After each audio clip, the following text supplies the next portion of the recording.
Century of Raju Roy, Raju बन गया champion. শতক করেছে এখানে সেমিফাইনালের মঞ্চে 100 নট আউট স্কোর লেভেল, অর্থাৎ জয়ের জন্য প্রয়োজন আর একটি রান।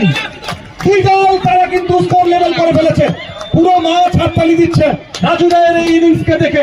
একদমই রাজু বন গয়া চ্যাম্পিয়ন, প্রতিপক্ষ অপোনেন্ট তারাও কিন্তু হাততালি দিচ্ছে, কারণ প্রত্যেকেই ক্রিকেটটাকে ভালোবাসে। ক্রিকেটটা দিনের শেষে সব থেকে বড় জায়গায় দাঁড়িয়ে।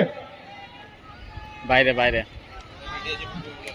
অরূপ 11 বাইরে থাকবেন। আলতো হাতে খেলে দিয়ে বল ফিল্ড বাইরে, Arup 11 goes into the final, into the final। আগলা জোড়া প্রিমিয়ার লিগের ইতিহাসে ফাইনালে চলে